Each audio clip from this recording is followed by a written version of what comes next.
Masa pemerintahan Abdurrahman Wahid di tahun 1999 sampai 2001, di mana Abdurrahman Wahid ini dikenal dengan sebutan Gus Dur.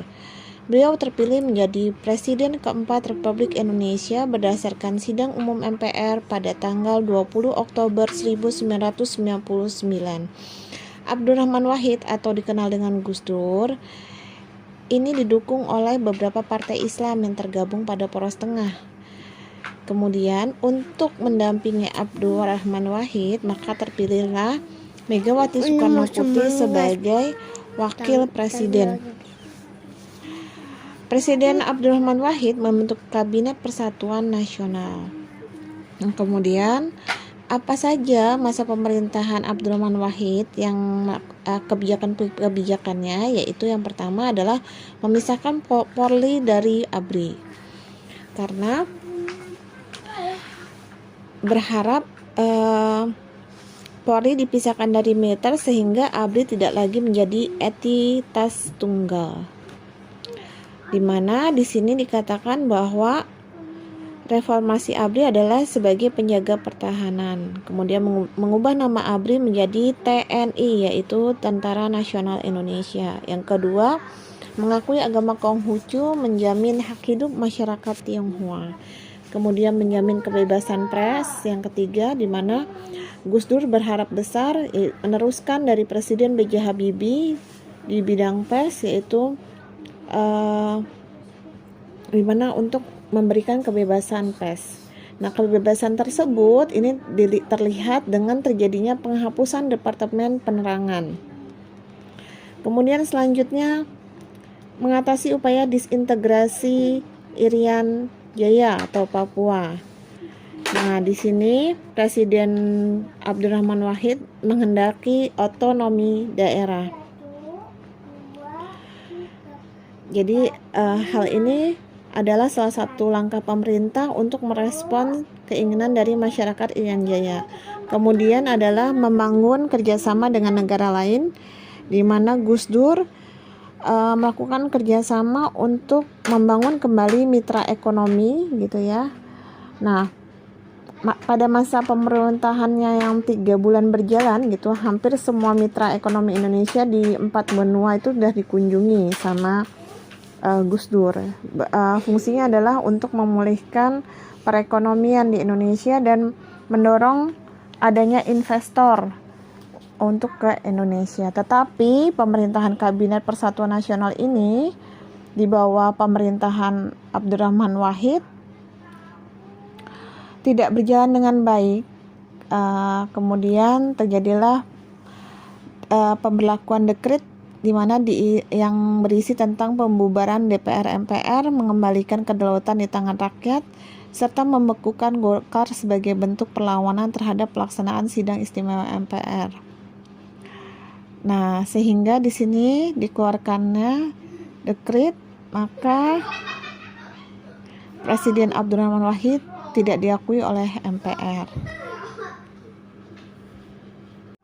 Selanjutnya yaitu masa pemerintahan Megawati Soekarno Putri di tahun 2001-2004, di mana Megawati Soekarno Putri ini adalah presiden pertama kali yang seorang wanita, gitu kan, presiden perempuan pertama di Indonesia, di mana beliau didampingi oleh Hamzahah sebagai wakil presiden.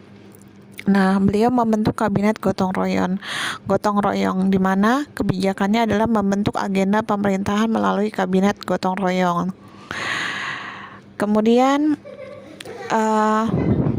di sini banyak hal agenda yang beliau lakukan, gitu ya. Salah satunya membuktikan sikap tegas untuk menghapus KKN, kemudian menunjukkan kesungguhan dalam menyusun langkah-langkah untuk menyelamatkan rakyat Indonesia dari penderitaan akibat krisis berkepanjangan. Ketiga, meneruskan pembangunan politik, jadi untuk melakukan perbaikan, untuk menjunjung tinggi kedaulatan rakyat. Yang keempat adalah menunjukkan kemampuan untuk mempertahankan supremasi hukum, kemudian menjaga pertahanan, keamanan, dan hak-hak asasi manusia yang sebagaimana salah satu bagian dalam menciptakan kesejahteraan dan rasa aman masyarakat. Yang kedua yaitu melakukan reformasi di bidang politik dan hukum. Nanti kalian bisa cari tahu bagaimana bidang politik dan hukum untuk melakukan reformasi. Maksudnya di sini adalah untuk membersihkan Indonesia dari KKN, sehingga membentuklah KPK, Komisi Pemberantasan Korupsi, tanggal 27 Desember 2002. Kemudian disintegrasi kedaulatan wilayah, di mana ini otonomi khusus untuk Provinsi Aceh ya. Provinsi Aceh ini diganti nama menjadi Provinsi Nanggro Aceh Darussalam. Kemudian yang keempat, melakukan reformasi di bidang ekonomi. Ini banyak hal yang dilakukan gitu ya. Mengatasi masalah utang piutang terutama, terus menaikkan pendapatan per kapita, melakukan privatisasi BUMN, sama memperbaiki kinerja ekspor. Yang kelima yaitu melaksanakan pemilu di tahun 2004.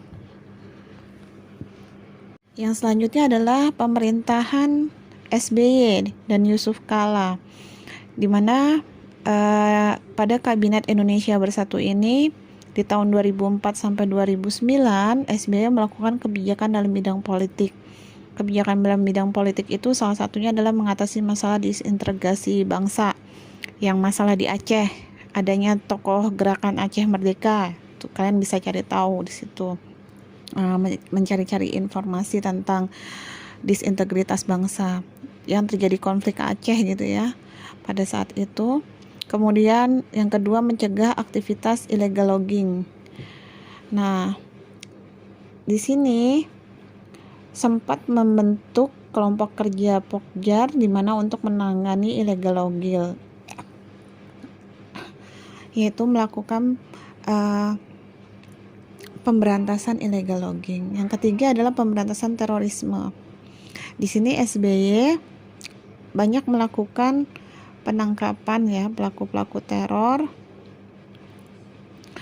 sehingga pada masa beliau banyak pemberantasan aksi terorisme. Yang selanjutnya, yang kedua adalah kebijakan dalam bidang hukum. Nah, bidang hukum ini masih berhubungan dengan pemberantasan korupsi.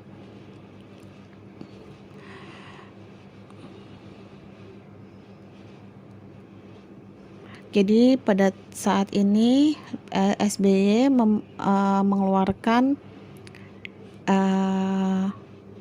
instruksi presiden atau disebut dengan Inpres nomor 5 tahun 2004 tentang percepatan pemberantasan korupsi.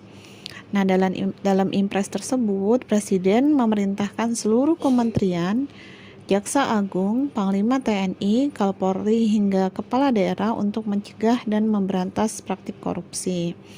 Yang selanjutnya, yang terakhir yaitu kebijakan dalam bidang ekonomi. Nah, di sini SBY berusaha mengembalikan melunasi utang IMF gitu ya.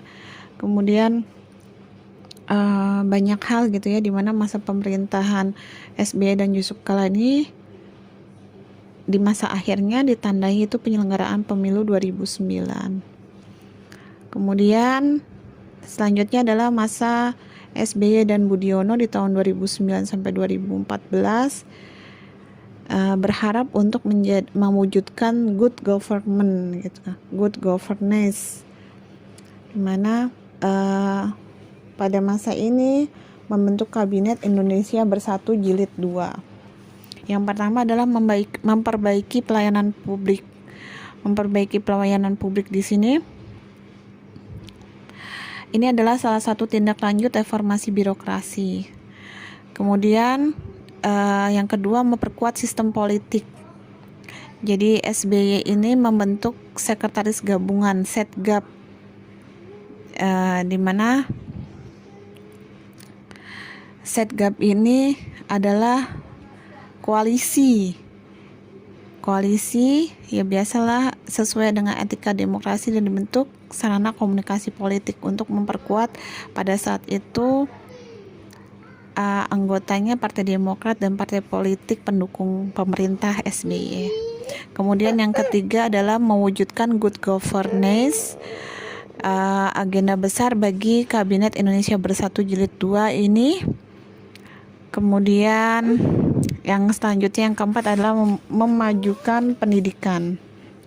Nah, pada masa SBY dan Budiono itu perbaikan pendidikan ini itu sangat gencar gitu, di mana terjadi perekrutan lulusan perguruan tinggi melalui program sarjana mendidik di daerah terluar, tertinggal dan terdepan, yaitu SM3T. Ini adalah salah satu usaha pemerintah untuk meningkatkan mutu pendidikan di pelosok negeri. Jadi calon guru yang baru lulus dari perguruan tinggi dibekali dengan berbagai pelatihan, kemudian dikirim ke daerah-daerah yang membutuhkan untuk mengabdi di daerah tersebut selama setahun. Nah, disitulah adalah salah satu usaha SBY untuk pendidikan. Kemudian sampai dengan tanggal 20 Oktober 2014 berakhirlah masa pemerintahan SBY dan Budiono.